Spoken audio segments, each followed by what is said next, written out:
Hello everyone, welcome back to all of you guys. आज हम class 10 का chemistry start कर रहे हैं और ये पहला चैप्टर है। ओके, फर्स्ट चैप्टर में केमिकल रिएक्शंस एंड इक्वेशंस के बारे में स्टडी करनी है। आपने केमिकल रिएक्शंस तो सुना होगा क्लास 8th में, बट केमिकल इक्वेशंस क्या होता है बच्चे? देखो, केमिकल रिएक्शन से केमिकल इक्वेशन कोई बहुत ज़्यादा डिफरेंट चीज़ नहीं है, राइट। जब भी लेबोरेटरी में हम केमिकल रिएक्शन करवाते हैं, ओके, तो उसको नोटबुक पे लिखना भी तो पड़ता है ना, उसको रिप्रेजेंट करना पड़ता है नोटबुक पे। अब नोटबुक पे अगर उतनी सारी रिएक्शंस की बातों को लिखेंगे तो काफ़ी ज़्यादा हो जाएगा मटेरियल, है ना। उतना लिख नहीं पाएंगे, लिखेंगे तो उस पर काम नहीं कर पाएंगे। तो कोई शॉर्टकट मेथड तो होना चाहिए उसको रिप्रेजेंट करने का नोटबुक पे। ओके, तो हम ना सिंबल्स और फॉर्मूला की हेल्प से उसको रिप्रेजेंट करते हैं नोटबुक पर, राइट। और उसी रिप्रेजेंटेशन के मेथड को ना केमिकल इक्वेशन कहा जाता है। जैसे कि अगर हमने सल्फ्यूरिक एसिड में जिंक को मिलाया, राइट, ये सल्फ्यूरिक एसिड है टेस्ट ट्यूब में और इस पे हमने जिंक को मिला दिया, तो जो रिएक्शन हुआ उसके बाद से जिंक सल्फेट बन गया और हाइड्रोजन बन गया। अब अगर हम इसको लैंग्वेज में लिखते हैं कि when zinc is added with sulphuric acid then the product will be zinc sulphate and hydrogen gas, तो सोचो कि कितना ज़्यादा लंबा हो जाता ना सेंटेंस। इसको पढ़ना भी बहुत मुश्किल था, लिखना भी बहुत मुश्किल था। और ऐसा तो है नहीं कि सिर्फ एक रिएक्शन कराने से काम चल जाएगा, हम लोगों को सीरीज ऑफ रिएक्शंस कराने होते हैं जो कि आप आगे पढ़ोगे, राइट।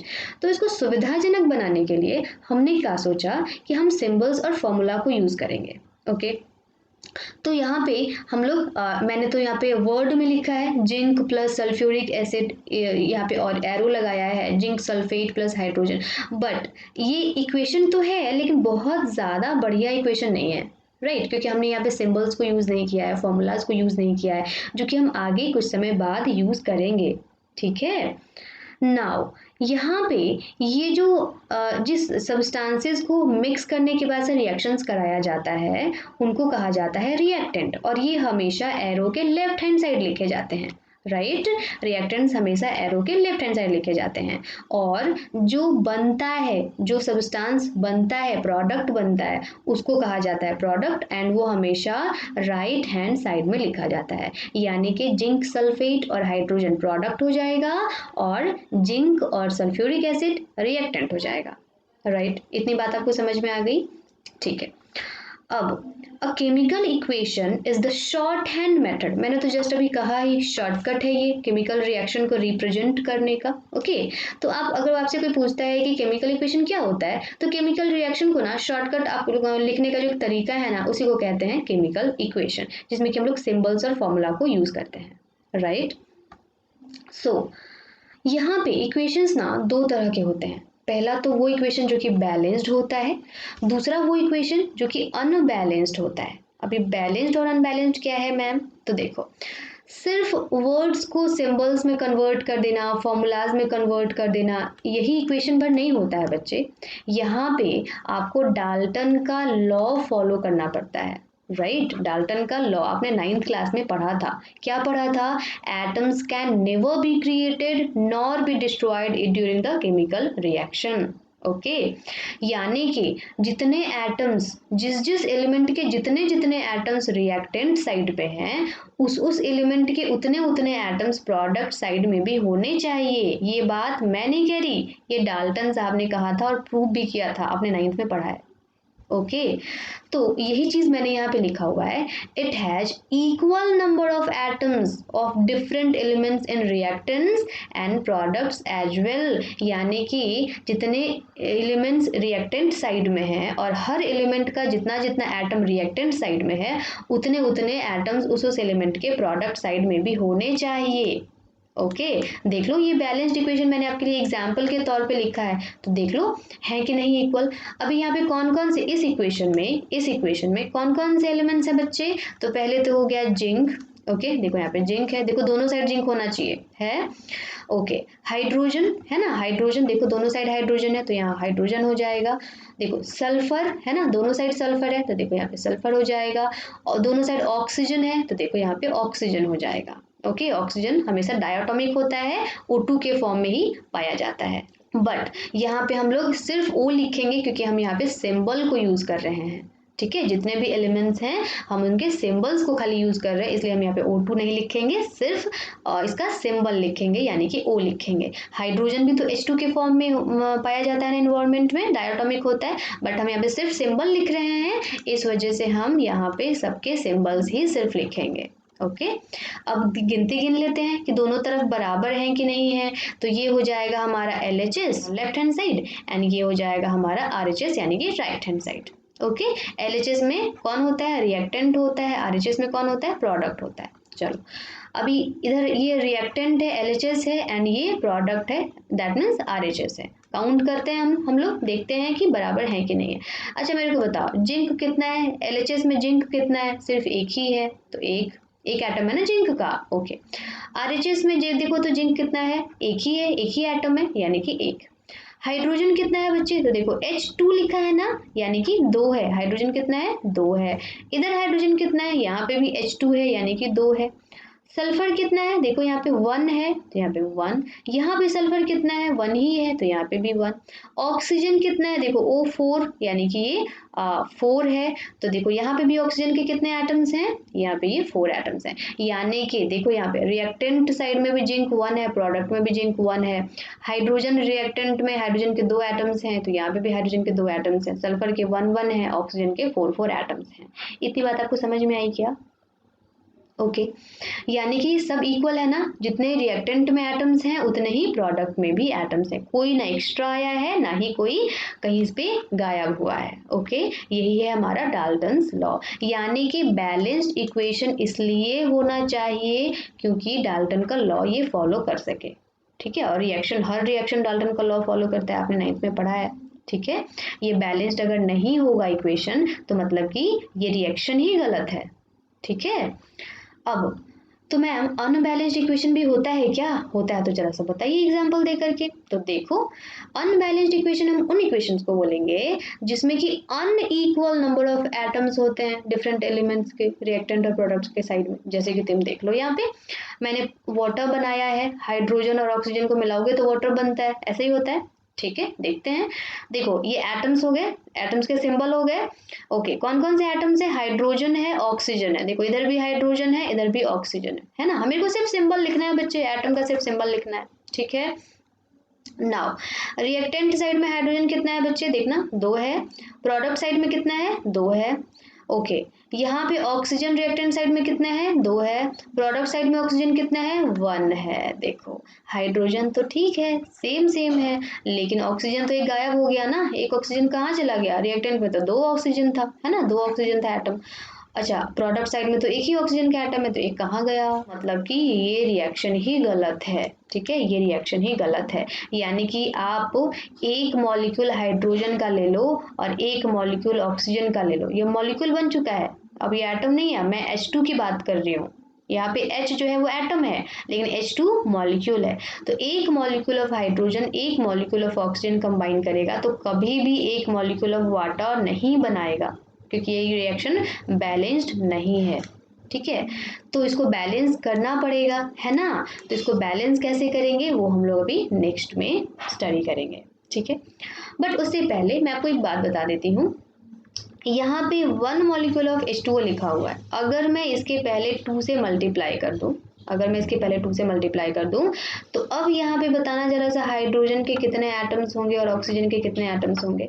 तो देखो यहाँ पे जब मैं 2 से मल्टीप्लाई करूंगी ना तो हाइड्रोजन का 2 2 जा 4 ये मल्टीप्लाई हो जाता है, 2 2 जा 4, हाइड्रोजन के कितने एटम्स हो जाएंगे 4 एटम्स हो जाएंगे। और ऑक्सीजन के कितने एटम्स होंगे, तो ये 2 हाइड्रोजन से भी मल्टीप्लाई होगा और ऑक्सीजन से भी होगा। ठीक है, तो ऑक्सीजन के भी कितने एटम्स हो जाएंगे 2 एटम्स हो जाएंगे। समझ में आई बात, तो इस तरीके से कैलकुलेशंस करना आपको आना चाहिए। अच्छा उसी तरीके से अगर मान लो कि ये यहाँ पे H2O लिखा हुआ है, अब मेरे को यहाँ पे 4H लिखना है। ठीक है, मेरे को 4 एटम्स चाहिए हाइड्रोजन के, पहले से 2 है मेरे को 4 चाहिए, तो क्या करोगे आप यहाँ पे वापस से इसको मिटा करके 4 कर दोगे क्या, तो कोई फॉर्मूला ही नहीं हुआ, H4O क्या होता है, कुछ नहीं होता है। ठीक है, तो ये काम तो करेंगे नहीं, तो हम इसको 4 बनाएंगे कैसे, हाइड्रोजन को 4 बनाएंगे कैसे। तो देखो इसको 4 बनाने के लिए कभी भी हम लोगों को स्टार्टिंग में यहाँ पे मल्टीप्लाई करना पड़ता है। ठीक है, तो देखो अपने आप 2 2 जा 4 हो गया, 4 एटम्स ऑफ हाइड्रोजन। उसी तरीके से अगर आपको ऑक्सीजन को 2 बनाना होता, अभी तो फिलहाल एक ही ऑक्सीजन है, देखो अभी एक ही ऑक्सीजन एटम है, मेरे को 2 ऑक्सीजन एटम चाहिए, तो मैं क्या करूँगी, यहाँ पे 2 लिख दूंगी क्या, नहीं लिखूंगी, फिर तो ये वाटर रहा ही नहीं, ठीक है ना। मैं यहाँ स्टार्टिंग में 2 से मल्टीप्लाई करूंगी, तो देखो अभी भी ये वाटर ही है, लेकिन यहाँ पे वाटर में क्या है, 2 मॉलिक्यूल ऑफ वाटर है। और अगर एटम की बात करें तो ऑक्सीजन के कितने एटम्स हैं, 2 एटम्स हैं, मेरे को 2 ही चाहिए था ऑक्सीजन का एटम, देख लो 2 एटम्स है, राइट। तो इस तरीके से हमको फॉर्मूला जो है उसको लिख करके उसको बैलेंस करना होता है। अभी देखो मैं आपको बैलेंसिंग सिखाऊंगी ना, तो आपको ज़्यादा क्लियर हो जाएगा, जो बेसिक्स था वो मैं आपको बता चुकी हूँ, ठीक है। अब नेक्स्ट मूव करते हैं। बैलेंसिंग अ केमिकल इक्वेशन का क्या मतलब होता है, तो मैंने अभी बात की थी, making the number of atoms of each element equal on both side. Both side का मतलब हुआ रिएक्टेंट साइड और प्रोडक्ट साइड, दोनों साइड पे जो एटम्स हैं वो बराबर होने चाहिए हर एलिमेंट का, इसी को कहते हैं इक्वेशन को बैलेंस करना। ओके अच्छा, सिर्फ बैलेंस करना ही काफ़ी नहीं होता है बच्चे, इस इक्वेशन को ना ज़्यादा इंफॉर्मेटिव भी बनाना पड़ता है, कि उस इक्वेशन को देख करके बहुत ज़्यादा चीज़ें हमें पता चल जाए, जैसे कि किस कंडीशन में रिएक्शन हुआ है, यानी कि प्रेशर कितना था, टेम्परेचर कितना था, उसका फिजिकल स्टेट क्या रहा था, सब्सटेंसेस का, सॉलिड, लिक्विड, गैस, उसके बाद से हीट किस तरीके से चेंज हुआ, हीट उसको लेना पड़ा रिएक्शन करने के लिए, या रिएक्शन करने के बाद उसने हीट दिया, ठीक है ना। तो ये सारी चीज़ें हम अगर लिख दें ना इक्वेशंस में, तो इक्वेशंस जो है वो ज़्यादा इंफॉर्मेटिव हो जाती हैं, उस इक्वेशन को देख करके आप बहुत कुछ पता लगा सकते हो। हम लोग लिखना सीखेंगे, आप टेंशन मत लो, ठीक है। अभी फ़िलहाल हम बैलेंसिंग करना सीखेंगे, क्योंकि जब तक बैलेंसिंग करने नहीं आएगा तब तक हम रिएक्शंस को ज़्यादा पढ़ नहीं पाएंगे, ठीक है। तो रिएक्शंस को पढ़ने के लिए हमें बैलेंसिंग करना आना चाहिए।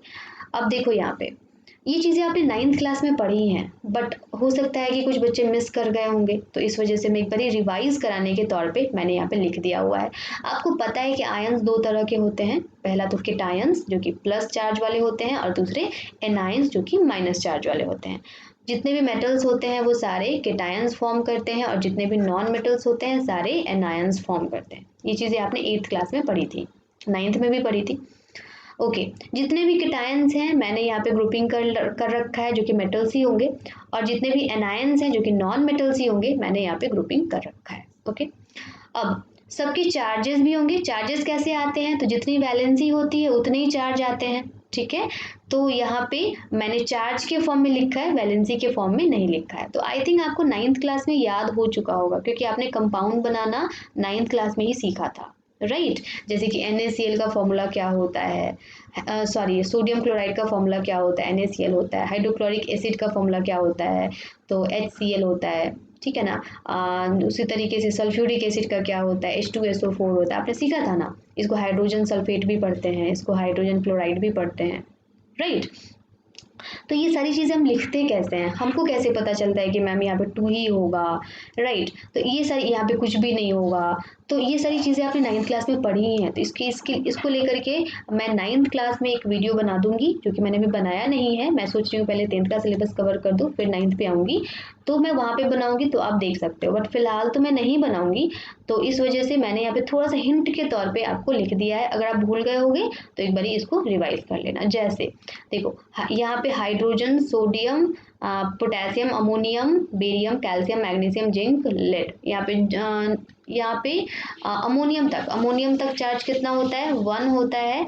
बेरियम, कैल्शियम, मैग्नीशियम, जिंक, ठीक है, जिंक, लेड और मरकरी, ठीक है, मरकरी तक 2 होता है। कॉपर का 1 और 2 दोनों होता है। आयरन का 2 और 3 दोनों होता है। एल्युमिनियम का 3 होता है। सिल्वर का 1 होता है, राइट। देखो जो मेन है ना वो मैंने यहाँ पे लिख रखा है, राइट। और भी तो बहुत सारे हैं, आपको अगर याद है तो बहुत अच्छी बात है, बट अगर नहीं याद है तो इतने से काम चल जाएगा आपका 10th में।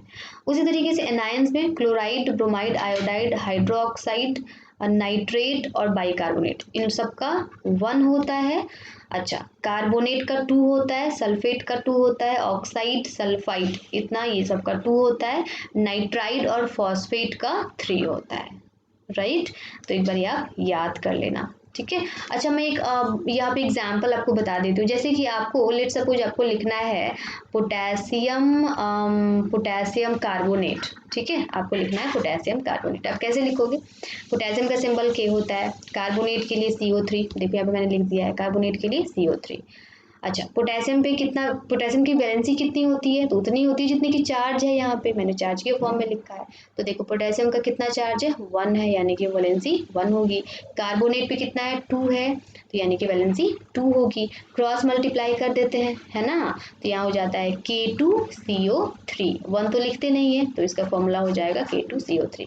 ये फॉर्मूला अगर आपको लिखने नहीं आएगा ना बच्चे, तो आप 10th में कभी भी बैलेंसिंग नहीं कर पाओगे इक्वेशंस को, क्योंकि वर्ड प्रॉब्लम आता है।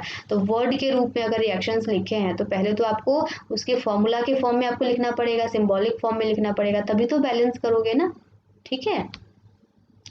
अच्छा, इसके बाद कुछ और भी हैं, देखो कुछ गैसेज हैं जो कि नॉन मेटल्स होते हैं, गैसेज आपको पता है डाई एटॉमिक फॉर्म में पाए जाते हैं, उसके एग्जांपल्स मैंने लिख रखे हैं। जैसे कि अगर ऑक्सीजन बोलता है तो अब बाय डिफॉल्ट आप O2 लिखोगे, नाइट्रोजन बोलता है तो अब बाय डिफॉल्ट N2 लिखोगे, हाइड्रोजन के लिए बाय डिफॉल्ट H2 लिखेंगे, क्लोरीन के लिए बाय डिफॉल्ट हम Cl2 लिखेंगे, राइट। उसी तरीके से कुछ ऑक्साइड्स होते हैं, जैसे कि सल्फर डाइऑक्साइड के फॉर्मूला होता है, यहाँ पे देखो नाइट्रोजन डाइऑक्साइड का फॉर्मूला है, कार्बन डाइऑक्साइड का तो आपको पता ही है। उसी तरीके से मीथेन का फॉर्मूला होता है CH4। अमोनियम, देखो अमोनियम और अमोनिया में बहुत कंफ्यूजन हो जाती है, इस वजह से मैंने यहाँ पे लिख रखा है। देखो अमोनियम थोड़ा बड़ा है ना, तो इसलिए यहाँ पे NH4 हो जाएगा। अमोनिया थोड़ा छोटा है ना, इसलिए यहाँ पे NH3 हो जाएगा। मैंने तो इसी तरीके से याद किया है, अब आप देख लो कि आपको कैसे याद करना है, ठीक है। नेक्स्ट यहाँ पे कुछ और भी हैं जो कि मैंने लिख रखे हैं। अमोनिया का फॉर्मूला, अमोनियम का formula, carbonate, sulphate, nitrate, nitrogen dioxide, carbon dioxide, carbon monoxide. देखो ये सारी चीज़ें आपको पहले से याद होनी चाहिए 9th क्लास में, अगर नहीं याद है लेकिन तो यहाँ पे भी आप याद कर सकते हो 10th क्लास में, इस वजह से मैंने यहाँ पे डाल रखा है, ठीक है। अब हम लोग आगे बढ़ते हैं, बैलेंसिंग द इक्वेशंस। अब हम इक्वेशंस को बैलेंस करेंगे। तो देखो मैं एक इक्वेशन यहाँ पे लिखती हूँ, अभी तो मैं सिंबल के फॉर्म में लिखूंगी, जस्ट आपको बैलेंसिंग सिखा रही हूँ, उसके बाद से हम बुक वाले क्वेश्चंस भी सॉल्व करेंगे। यहाँ पे हाइड्रोजन में जब नाइट्रोजन ऐड होता है तो बनता है अमोनिया, राइट। हाइड्रोजन में नाइट्रोजन ऐड होता है तो बनता है अमोनिया, ठीक है। इसको देखना है कि बैलेंस्ड है कि नहीं है। तो देखो यहाँ पे नाइट्रोजन का 2 एटम है, यहाँ पे नाइट्रोजन का सिंगल एटम है, बैलेंस नहीं है, दिख गया ऐसे ही। इसको बैलेंस कैसे करेंगे वो देखो। यहाँ पे बैलेंस करने के लिए हम एक डब्बा बनाएंगे, ठीक है। ये इस तरीके का कुछ डब्बा होगा, और इस डब्बे में हम क्या करेंगे, जितने रिएक्टेंट्स हैं उनके सामने लाइन खींच देंगे, राइट। और जो जितने प्रोडक्ट हैं उनके सामने लाइन खींच देंगे, और यहाँ पे जहाँ पे एरो दिया हुआ है वहाँ पे हम इसको फिल कर देंगे, ओके। नाउ जितने भी सिंबल्स हैं हमारे पास एटम्स के वो लिख देंगे, जैसे कि हाइड्रोजन तो यहाँ हाइड्रोजन, उसके बाद से नाइट्रोजन तो यहाँ पे नाइट्रोजन, एक्स्ट्रा तो आना नहीं है, ठीक है। प्रोडक्ट साइड में भी हाइड्रोजन और नाइट्रोजन होगा ही। नाउ हम इसको भी घेर देते हैं। अब हम क्या करेंगे कि हम नंबर्स लिख लेंगे कि कौन कौन से कितने कितने नंबर्स हैं। जैसे हाइड्रोजन का कितना नंबर है, यहाँ पे देखो 2 एटम है हाइड्रोजन का। नाइट्रोजन का कितना एटम है, तो देखो 2 एटम है। इधर नाइट्रोजन का कितना एटम है, 1 ही है। हाइड्रोजन का कितना एटम है, मैंने उल्टा लिख दिया ना, नाइट्रोजन का 1 एटम है, हाइड्रोजन का कितना एटम है, 3 एटम है, लिख दिया मैंने, ओके। अब इतना तो मैंने लिख दिया देख करके, अभी तक मैंने सिर्फ देख के लिखा है, कुछ किया नहीं है। अब मैं करूँगी, क्या करूँगी, हाइड्रोजन का देखो, हम लोग हाइड्रोजन का पहले नहीं देखेंगे क्योंकि ये थोड़ा बड़ा है ना, 2 है 3 है, थोड़ा बड़ा है। छोटे छोटे नंबर्स पे हम लोग चलेंगे पहले। 2 और 1 छोटा नंबर है, तो यहाँ पे 2 एटम है नाइट्रोजन का, यहाँ पे 1 है। अगर मैं इसमें मल्टीप्लाई करना है बच्चे, मल्टीप्लाई करने के अलावा आप कुछ नहीं कर सकते, एडिशन नहीं, सब्ट्रैक्शन नहीं, डिवीजन भी नहीं, सिर्फ मल्टीप्लिकेशन कर सकते हो। अगर मैं यहाँ पे 2 से मल्टीप्लाई कर दूँ तो ये 2 × 2 हो गया, बराबर हो गया। लेकिन अगर नीचे 2 से मल्टीप्लाई किए हो तो इस पूरे रो में आपको मल्टीप्लाई करना पड़ेगा। एक्चुअली कॉलम है ना ये, पूरे कॉलम में आपको 2 से मल्टीप्लाई करना पड़ेगा, यानी कि आप यहाँ पे भी 2 से मल्टीप्लाई करोगे और यहाँ पे भी 2 से मल्टीप्लाई कर दोगे, ठीक है। तो अब ये कितना हो गया, 3 × 2 = 6 हो गया। अब अगर ये 6 हो गया तो देखो यहाँ पे गड़बड़ हो गया, यहाँ पे 2 ही था, तो यहाँ पे भी 3 से मल्टीप्लाई करो, ठीक है। अब इस वाले कॉलम में नीचे तो कुछ है ही नहीं, हाँ ऊपर हम 3 से मल्टीप्लाई कर देंगे, राइट। बस हो गया, बात खत्म। अब हम मिला के देख लेते हैं एक बार हमारा आंसर सही है कि नहीं है सही। देखो हाइड्रोजन के कितने एटम्स हैं रिएक्टेंट साइड में, 3 × 2 = 6। इधर प्रोडक्ट साइड में 3 2 जा 6 है ना बराबर। ओके, नाइट्रोजन के कितने एटम्स हैं रिएक्टेंट साइड में 2 हैं, प्रोडक्ट साइड में कितने एटम्स हैं 2 1 जा 2 ही है, हो गया बराबर। अब हम क्या करेंगे कि हमने जो ऊपर के साइड में लिखा था मल्टीप्लिकेशन वो हम इसके ऊपर में यहाँ पे आगे पे मल्टीप्लाई कर देंगे। मल्टीप्लाई बाई 3 है तो यहाँ पे मल्टीप्लाई कर देंगे 3 से, यहाँ पे मल्टीप्लाई बाई 2 है तो यहाँ मल्टीप्लाई कर देंगे 2 से, यानी कि हमारा आंसर हो गया 3H2 plus N2 is equals to 2NH3, right. था ना बहुत इजी। ओके, एक और हम लोग प्रॉब्लम सॉल्व करते हैं, ठीक है। अगर आपको स्पीड बहुत ज़्यादा लग रहा है बच्चे तो आप जो है यूट्यूब पे सुविधा होती है कि आप स्पीड को कम करके भी देख सकते हो, राइट। एक यहाँ पे क्वेश्चन है कि लेड ऑक्साइड में जब कार्बन को ऐड करते हैं तो ये लेड अलग हो जाता है और कार्बन डाइऑक्साइड गैस जो है वो अलग रिमूव आउट हो जाता है, ठीक है। ये इक्वेशन भी बैलेंस्ड नहीं है। कैसे बैलेंस्ड नहीं है, देखो लेड यहाँ पे 1 है एटम, यहाँ पे भी लेड का एटम 1 है, ऑक्सीजन का एटम भी 1 है बट यहाँ पे ऑक्सीजन का एटम 2 है, मतलब कि इक्वेशन बैलेंस्ड तो नहीं है, ठीक है। अब बैलेंस्ड नहीं है तो इसको बैलेंस्ड करेंगे। बैलेंस कैसे करेंगे, टेबल बनाएंगे। टेबल कैसे बनाएंगे, इस तरीके से हम टेबल बना लेंगे थोड़ा सा नीचे से, राइट। ये हो गया एटम्स के सिंबल्स के लिए, ये हमारा दोनों रिएक्टेंट हो गया और ये हमारा दोनों प्रोडक्ट हो गया, ठीक है। नाउ थोड़ा सा लंबा लंबा बना लेते हैं। अब हम क्या करेंगे कि जो एरो है उसको हम फिल कर देंगे, यहाँ पे तो कुछ लिखना नहीं है। अब कौन कौन से एटम्स हैं, तो पहले तो लेड का एटम है ये वाला, उसके बाद से ऑक्सीजन का एटम है, उसके बाद से कार्बन का एटम है, हो गया। नाउ हम इसको भी घेर देते हैं, ठीक है, ताकि हमें सुविधा होगी बनाने में, ठीक है। अब हम क्या करेंगे कि लिखेंगे कि कितने कितने एटम्स हैं, सबके कितने कितने एटम्स हैं। तो देखो लेड के कितने एटम्स हैं, यहाँ पे 1 है, ऑक्सीजन का कितना है 1 है, कार्बन का कितना है तो इस वाले लाइन में लिखेंगे 1 ही है, इस वाले में लेड कितना है 1 है, यहाँ पे कार्बन का एटम कितना है 1 है, ऑक्सीजन का एटम कितना है 2 है, हो गया बात खत्म। नाउ इतना तो हमने देख करके उतारा, अब हम क्या करेंगे इसको बैलेंस करेंगे। बैलेंस कैसे करेंगे, यहाँ पे लेड देखो इधर भी 1 है इधर भी 1 है, ठीक है, यानी कि लेड तो ठीक है। ऑक्सीजन का इधर 1 है इधर 2 है ना, रिएक्टेंट साइड में ऑक्सीजन का एक ही एटम है लेकिन प्रोडक्ट साइड में 2 एटम्स हैं, तो यहाँ पे हम क्या करेंगे मल्टीप्लाई बाय 2 कर देंगे, क्योंकि हम मल्टीप्लाई ही कर सकते हैं, जोड़ घटा तो कर सकते नहीं हैं, तो मल्टीप्लाई बाय 2 कर देंगे तो 2 1 जा 2 एंड यहाँ पे भी 2, यानी कि इसका भी काम खत्म हो गया। बट अगर हम यहाँ पे 2 से मल्टीप्लाई किए हैं तो इस पूरे कॉलम में 2 से मल्टीप्लाई करना पड़ेगा, ठीक है।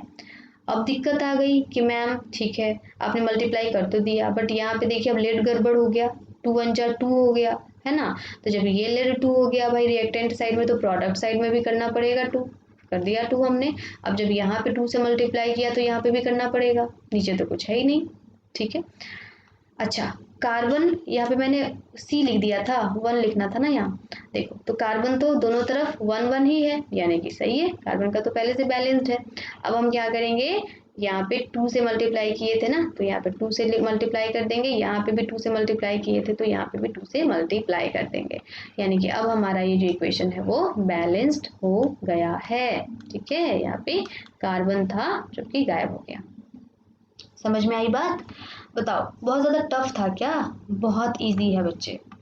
अच्छा एक और क्वेश्चन करके देखते हैं, ठीक है। देखो एक क्वेश्चन है आयरन ऑक्साइड, राइट, Fe2O3 इसमें एल्युमिनियम जब मिलाएंगे ना तो दोनों रिएक्शन करेगा तो ये बन जाएगा aluminium oxide plus iron remove out हो जाएगा, ठीक है।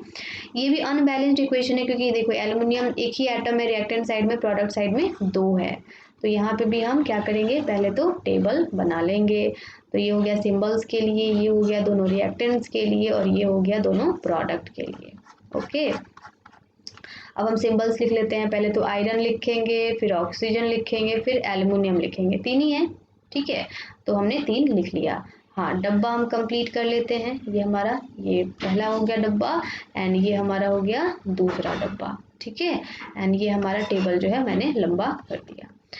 अब जितने जितने एटम्स हैं सबके पास उतने उतने लिख दो, यहाँ पे आयरन कितना है 2 है तो 2, ऑक्सीजन कितना है 3 है तो 3, एल्युमिनियम कितना है 1 है तो यहाँ पे 1, यहाँ पे एल्युमिनियम कितना है 2 है तो यहाँ पे 2, ऑक्सीजन कितना है 3 है तो यहाँ 3, आयरन कितना है 1 है तो यहाँ पे 1। ओके, देख दिया हमने देख करके।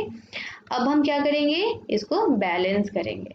तो बैलेंस करने के लिए सबसे छोटे से स्टार्ट करते हैं। तो देखो छोटा है ही, यहाँ पे आयरन रिएक्टेंट साइड में 2 है, प्रोडक्ट साइड में 1 है, तो यहाँ पे हम क्या करते हैं 2 से मल्टीप्लाई कर देते हैं। तो टोटल में 2 से मल्टीप्लाई करना पड़ेगा, नीचे तो कुछ है नहीं। चलो, तो ये आयरन तो हो गया बैलेंस। ऑक्सीजन, ऑक्सीजन तो ऑलरेडी बैलेंस्ड है, इधर भी 3 है इधर भी 3 है, हो गया।